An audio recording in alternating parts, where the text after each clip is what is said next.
الحمد لله رب العالمين الرحمن الرحيم مالك يوم الدين. Bismillahirrahmanirrahim. Assalamualaikum warahmatullahi wabarakatuh. Alhamdulillahirabbil alamin. Wassalatu wassalamu ala asyrafil mursalin wa ala alihi wa sahbihi ajmain. Amma ba'd. Syukur kita pada Allah bahwa Allah masih izinkan kita untuk melaksanakan berbagai kewajiban, khususnya di bulan Ramadan ini, puasa dan seperangkat ibadah-ibadah yang sangat bernilai tinggi melebihi dari bulan-bulan sebelumnya. Salawat dan salam tertuju pada baginda Rasulullah Muhammad SAW, keluarga, para sahabat, serta umat yang setia dan komitmen dengan ajarannya. Pada pertemuan kali ini kita akan bicara tentang sekitar adab atau akrab dengan Al-Quran.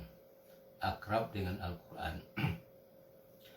Kita tahu bahwa di antara hikmah adanya bulan Ramadan ini adalah turunnya Al-Quranul Karim. Syahrul Ramadan alladzi unzila fihil Qur'an hudal linnas wa bayyinatin minal huda wal furqan. Bulan Ramadan dalamnya diturunkan Al-Qur'an. Untuk apa Al-Qur'an diturunkan? Hudal linnas, sebagai petunjuk untuk siapa? Untuk umat manusia, untuk manusia. Artinya untuk seluruh umat manusia. Wa bayyinatin minal huda wal furqan, dan juga sebagai penjelas terhadap petunjuk tersebut, dan juga sebagai pemisah mana yang benar, mana yang tidak benar, mana yang baik, mana yang tidak baik, dan seterusnya. Kita ingin ketahui dulu apa sih Al-Quran. Al-Quran banyak sekali definisi diberikan oleh para ulama. Al-Quran itu sendiri antara lain adalah wa kalamullahil mu'jiz al-munazzal ala khatamil anbiya'i wal mursalin biwasitatil amin Jibril alaihissalam al-maktub fil masahif al-manqul ilaina bitawatur al-muta'abbad bitilawati al-mabdu bi suratil Fatihah al-mukhtatim bi suratil Nas. Artinya Al-Quran merupakan firman Allah, kalamullah, yang mukjizat, mengandung mukjizat, yang diturunkan kepada Nabi akhir zaman, Nabi dan Rasul akhir zaman, yaitu Nabi Muhammad SAW, melalui perantaraan Jibril alaihissalam, tertulis dalam mushaf yang hari ini kita baca, dan sampai kepada kita dengan jalur atau cara mutawatir. Artinya disampaikan oleh orang banyak pada orang banyak, tidak mungkin terjadi pembohongan massal. Menjadi ibadah ketika kita membacanya, dan diawali dari surat Fatihah dan diakhiri dengan surah An-Nas. Luar biasa. Ini gambaran secara umum tentang apa itu Al-Quran. Nah, karena Al-Quran ini merupakan kitab terakhir dari mata rantai kitab-kitab yang pernah turun di muka bumi ini, maka kandungannya bersifat universal, mencakup seluruh aspek manusia, tidak perlu lagi tambahan, karena sesuai dengan firman Allah, ma farratna fil kitabi min syai'. Para pendengar yang dimuliakan Allah, oleh karena itu kita bersyukur berada pada fase Nabi terakhir ini dan memiliki Al-Quran yang sifatnya ya untuk umat manusia, siapa saja, di mana saja, warna apa saja kulitnya dan sebagainya. Sangat berbeda dengan kitab-kitab sebelumnya, di mana kitab sebelumnya bersifat informasi bagi umat tertentu saja, lokal sifatnya, seperti umat Nabi Musa, umat Nabi Daud, umat Nabi Isa, dan seterusnya dan seterusnya. Sekali itu juga Al-Quran ini mengkoreksi, mengkritisi kitab-kitab sebelumnya yang telah diobok-obok atau dirobah-robah, ditahrif oleh orang-orang yang tidak bertanggung jawab di dalamnya. Di dalamnya juga mengandung hal-hal yang masih relevan, baik tersirat maupun tersurat, sebagai pesan-pesan yang bersifat kesejarahan dan seterusnya. Nah, kita tahu bahwa Nabi kita sebagai umat Nabi terakhir juga sebagai pembawa risalah yang bersifat universal tadi, dan juga dijamin seluruh kandungannya itu merupakan rahmat dan nikmat yang sangat luar besar, yang sangat luar biasa dari Allah. Ini juga tergambar dalam ayat 3 dari surah Al-Maidah, al-yawma akmaltu lakum dinakum wa atmamtu alaikum ni'mati wa raditu lakumul Islam madinah. Pada hari ini, artinya hari Haji Wada, hari penghabisan yang Rasul ikuti, ya telah kusempurnakan bagi kamu agama kamu, kata Allah, dan telah kusempurnakan atas kamu nikmatku, dan telah aku ridhoi Islam sebagai agamamu. Jadi di sini intinya adalah bahwa nikmat terbesar yang Allah berikan kepada Nabi kita adalah Al-Quranul Karim sendiri sebagai acuan hidup umat manusia yang menjamin ketika diikuti dengan baik akan selamat dunia dan akhirat. Ini diperkuat oleh hadis Nabi juga ya, atau asar ya, sebagai mengatakan asar, taraktu fikum amrayni ma in tamassaktum bihima lan tadhillu abada, kitabullahi wa sunnati nabiyhi. Artinya aku tinggalkan kepada kalian.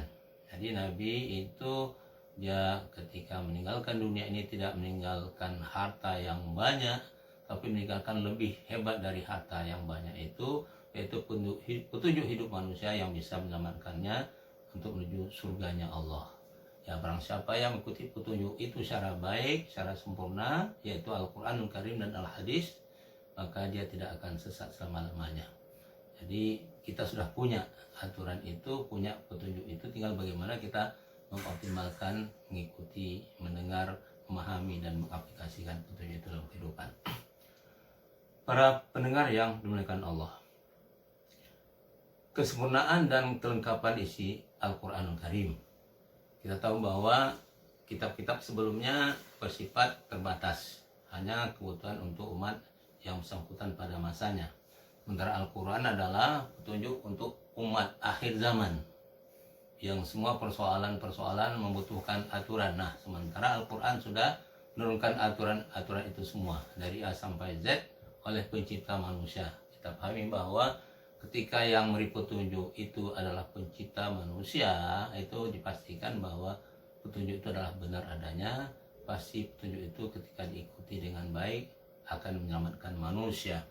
Digambarkan seperti yang kita bacakan ayat pertama tadi, yaitu surah Al-An'am ya, ayat 38, yang antaranya adalah ma farratna fil kitabi min syai'. Para pendengar yang dimuliakan Allah, Al-Quran merupakan kebutuhan manusia, juga sekaligus sebagai ya, manusia itu sendiri membutuhkan petunjuk Al-Quran. Kenapa manusia itu membutuhkan petunjuk Al-Quran? Karena kita ketahui bahwa sehebat apapun kemampuan manusia mendesain aturan hidup, pasti terbatas. Kenapa terbatas?